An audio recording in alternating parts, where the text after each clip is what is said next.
देखा होगा, आप लोगों ने सुना होगा, आप लोगों ने पढ़ा भी होगा कि बिहार में जो है वो बीपीएससी टीआरई 4.0 की जो है वो बहुत सारी वैकेंसीज आई हैं। तकरीबन 32,288 के आसपास जो है वो क्या आई है, वैकेंसी आई है, जिसमें से तकरीबन 3,000 के आसपास जो है वो आपको उर्दू की देखने को मिली है। ठीक है, उर्दू की वैकेंसी आई हुई है, जिसमें हर लेवल पे जो है वो वैकेंसी है। चाहे हम लोग बात करें class 1st to 5th, class 6 to 8, 9 to 10 और 11 to 12, सब में जो है वो आपकी उर्दू की वैकेंसीज आई हुई हैं, और सभी में जो है वो भाषा का आपको जो है वो सिलेबस दिया गया है बीपीएससी। ठीक है, तो पहली से लेके 8वीं तक जो है वो आप लोग सीटेट तक क्या है, अगर आपने सीटेट क्वालिफाई किया है तो आप लोग जो है वो इसके लिए एलिजिबल हो जाएंगे 1st to 5th और 6 to 8। लेकिन अगर आपने 9 to 10 और 11 to 12 का फॉर्म भरना है तो आपके लिए एस्टेट जो है वो देना लाजमी है और जरूरी है। अगर आपने अभी तक एस्टेट नहीं दिया है तो आप लोग इसका फॉर्म जो है वो नहीं भर सकते। तो इसलिए आपको जो है वो बीपीएससी की जो वैकेंसीज आई हैं 3,000 के आसपास उर्दू की, उनको पाने के लिए एस्टेट जो है वो देना जरूरी है। अब दोनों के फॉर्म आ गए हैं। एस्टेट की जब बात की जाए उसके 17 अगस्त से जो है वो फॉर्म भरने शुरू हो गए हैं, और अगर हम लोग बात करें टीआरई 4 की तो उसके जो फॉर्म है वो 1 सितंबर से जो है वो शुरू होने वाले हैं। तो यानी कि आपके पास जो है वो लगभग 10-12 दिन का क्या है, गैप है। और अगर आपने एस्टेट क्वालिफाई नहीं किया है, क्योंकि ये लाइफ टाइम होता है, तो आप इस वाले फॉर्म को फिल करने के बाद जो आपका बीपीएससी का फॉर्म है उसे भी जो है वो अप्लाई कर सकते हैं। नोटिफिकेशन में साफ साफ जो है मेंशन है, लेकिन आपको ये जो है वो क्या करना पड़ेगा, हर हाल में जो है क्वालिफाई करना पड़ेगा। और एस्टेट जो है वो बिहार का टेट होता है, और इसमें जो है वो आपको बहुत अच्छी तरीके से मेहनत करनी होती है। लेकिन यहीं पर एक खास बात आप लोगों के लिए है कि जो एस्टेट का सिलेबस है वही जो है वो आपका लगभग लगभग बीपीएससी का भी सिलेबस है। लगभग लगभग 80-70% जो है वो आपका निसाब जो है वो सेम मैच करता है। यानी कि अगर आप लोग इसकी तैयारी कर रहे हैं तो ऑटोमेटिकली आपकी जो है वो बिहार की जो बीपीएससी का एग्जाम होता है उसमें आपको जो है वो कामयाबी मिल जाएगी। तो चलिए फिर बिना किसी देरी के आज के अपने सेशन को जो है वो शुरू करते हैं। ये सिलेबस है माध्यमिक पेपर फर्स्ट का, एस्टेट का ये पेपर है, और इसमें जो है जो भी बात की गई है वो आपको बात समझनी है और वो बात आपको जो है वो जाननी है, क्योंकि किसी भी एग्जाम को क्रैक करने के लिए सबसे ज्यादा जरूरी होता है आपका सिलेबस को जानना। अगर आपके पास सिलेबस है, आपके सिलेबस पे पकड़ है, तो आप जो है वो आराम से पेपर को जो है वो सॉल्व कर सकते हैं। तो इसमें हमारे पास पहला टॉपिक दिया गया है कलमा और उसके एग्जाम। कलमा क्या होता है, कलमा किसे कहते हैं, कलमे की कितनी एग्जाम होती हैं, चाहे वो मुमल हो, चाहे वो मौजू हो, चाहे वो गैर मुतहर्रिक हो, जितने भी एग्जाम होंगे वो आपको जो है वो पढ़नी है। कलमे की तारीफ आपको जो है वो पढ़नी है। इसके बाद आगे बढ़ते हैं, इसम की तारीफ और उसकी इकसाम।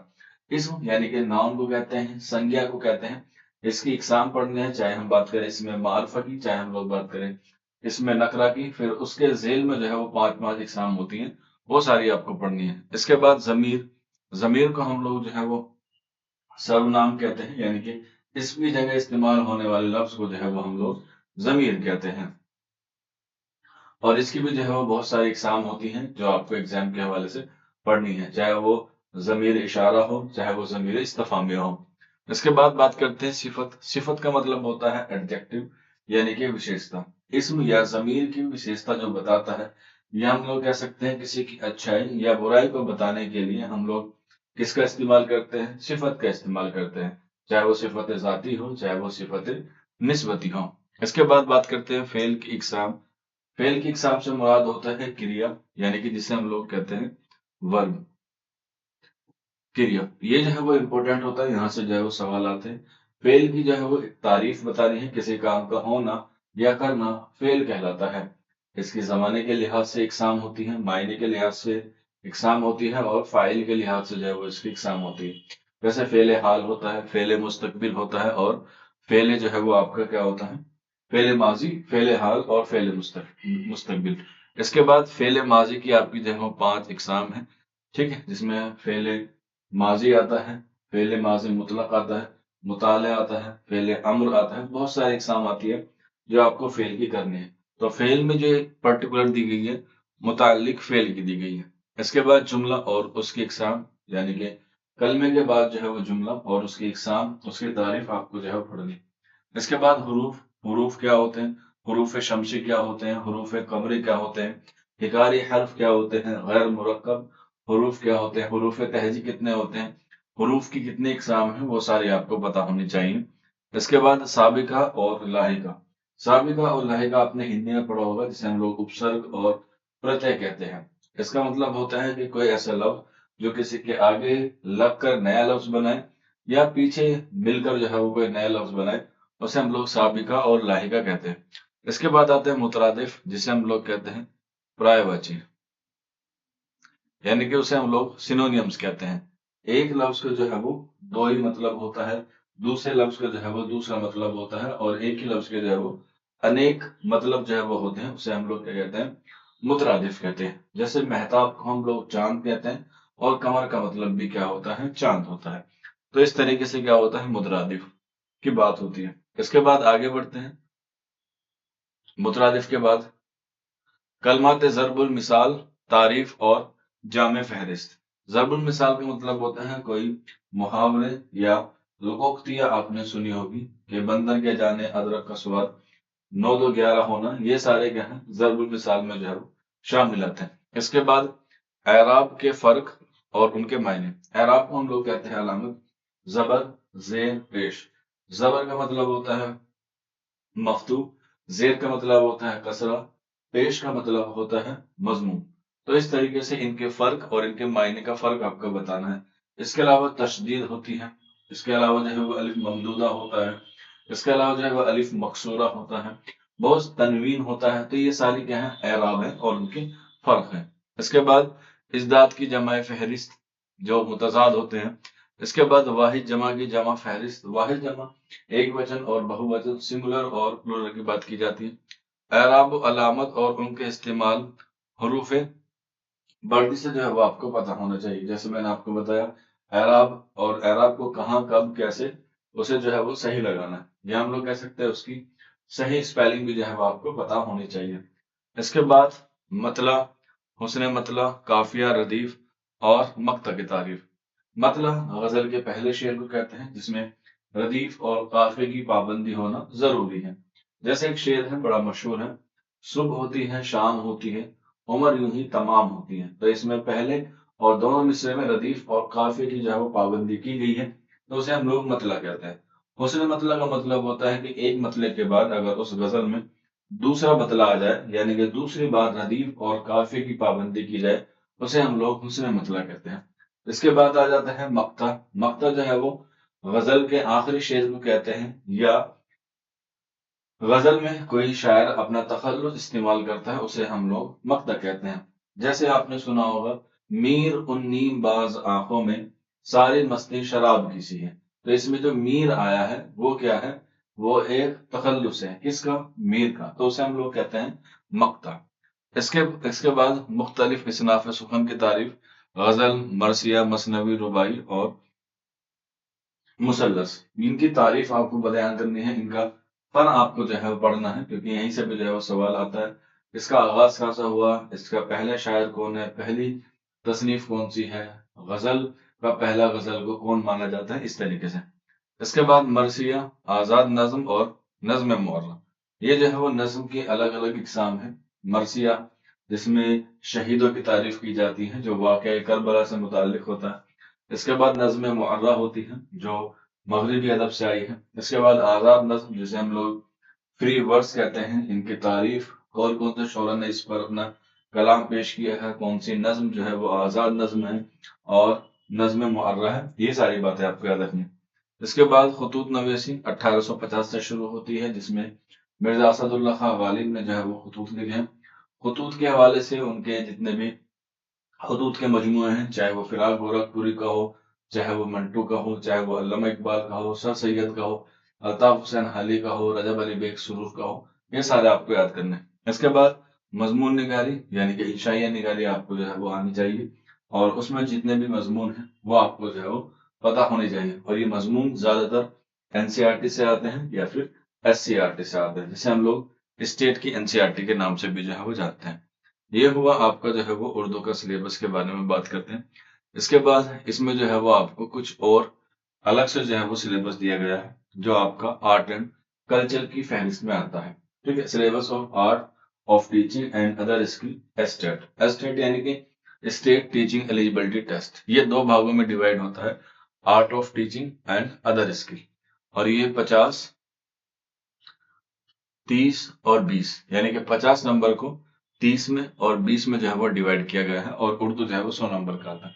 इसमें जो पहला हमारा है आर्ट ऑफ टीचिंग, इसमें आप लोग देख सकते हैं यहाँ पर मेंशन किया गया है teaching and learning meaning process and characteristics. यानी कि टीचिंग का मतलब क्या है, उसके मायने क्या है, और जो लर्निंग है वो किस तरीके से होते हैं, उसके कैरेक्टरिस्टिक्स आपको जो है वो पता होना चाहिए। इसके बाद teaching objects and instructional objective meaning and type of Bloom's taxonomy. यानी कि आपके पास ब्लूम्स टेक्सोनोमी की बात पता होनी चाहिए, क्योंकि उसने जो है वो बौद्धिक सिद्धांत दिया है जो दिमाग से जो है वो काम करता है।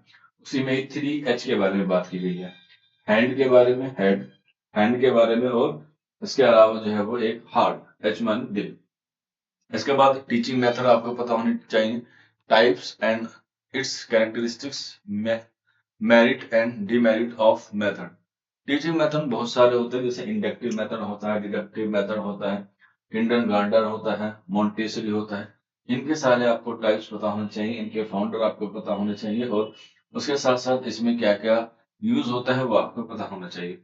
नेक्स्ट हमारे पास लेसन प्लान, कि आपको पढ़ाने का तरीका कैसा होना चाहिए। इसके बाद micro teaching and instruction analysis, effective ecosystem of class, text book and library, qualities of teacher, यानी कि एक टीचर में क्या क्या क्वालिटीज होनी चाहिए। इसके बाद evolution and assessment of for learning, के एवोल्यूशन के क्या क्या पार्ट्स होने चाहिए, कौन कौन से होने चाहिए, फॉर्मेलिटिव होने चाहिए, सोमेटिव होने चाहिए, या समेटिव होने चाहिए। इस तरह के जो है वो आपके एवोल्यूशन होते हैं, जिसे हम लोग मूल्यांकन कहते हैं। इसके बाद कैरिकुलम, यानी कि आपका पाठ्यचर्या। ठीक है, पाठ्यचर्या अलग होता है और एक होता है पाठ्यक्रम, वो जो है वो दोनों अलग होते हैं। पाठ्यक्रम और पाठ्यचर्या में जो है वो बहुत फर्क होता है। पाठ्यक्रम कहते हैं सिलेबस को जो हम लोग डिस्कस कर रहे हैं, और पाठ्यचर्या कहते हैं वो सारी एक्टिविटीज जो आपको स्कूल में करानी है, जो आपने स्कूल में करी होगी। दोनों में जो है वो फर्क आता है, curriculum and difference between syllabus and curriculum. इसके बाद आगे बढ़ते हैं। यहाँ पे आप लोग देख सकते हैं नेक्स्ट टॉपिक है हमारा एसटेट में ही factor effector teaching and learning. यानी कि आप अपनी शिक्षण पद्धति को कैसे अच्छा बना सकते हैं, उसके आपके सारे चीजें आपको याद करनी है। Teaching ads and learning, hands on learning, यानी कि टीचिंग एड्स जिसमें कंप्यूटर आ जाता है, चार्ट आ जाता है, फ्लेक्स बोर्ड आ जाता है, मैप आ जाता है, ग्लोब आ जाता है, और इसके अलावा कोई और चार्ट पेपर आ जाते हैं, वो सारे आपको जो है वो बना के ले जाने हैं। और हैंड्स ऑफ लर्निंग का मतलब होता है कि आप स्वयं से सीखते हैं और उसे जो है वो आगे प्रोसीड करते हैं। इसके बाद अदर स्किल, जैसे general knowledge, environmental science, mathematical aptitude और लॉजिकल रीजनिंग। इनसे जो है 5-5 सवाल जो है वो आते हैं। जनरल नॉलेज का मतलब होता है सामान्य नॉलेज आपको होनी चाहिए हिंदुस्तान में या बिहार में या और दिगर जो वर्ल्ड में भी हो रहा है उसके हवाले से। एनवायरमेंटल साइंस, पर्यावरण के हवाले से आपको थोड़ी बहुत मालूमात होगी तो ज्यादा बेहतर होगी। इसके बाद मैथमेटिकल एप्टीट्यूड, बेसिक बेसिक से सवाल आपसे पूछे जाते हैं, चाहे वो सरलीकरण से पूछा जा सकता है, एसआई से पूछा जा सकता है, इस तरीके से। और लॉजिकल रीजनिंग आप लोग जानते हैं, कुछ भी एक छोटी सी चीज दे दी जाएगी, पूछा जाएगा 2, 4, 6 और डैश, बताइए इसके आगे क्या आएगा। तो अगर आपने दिमाग लगाया होगा तो 2 का 4 हो रहा है, 4 के बाद 6, यानी कि 2 2 जोड़े जा रहे हैं तो आंसर हो जाएगा 8। तो ये क्या है, आपकी लॉजिकल रीजनिंग है।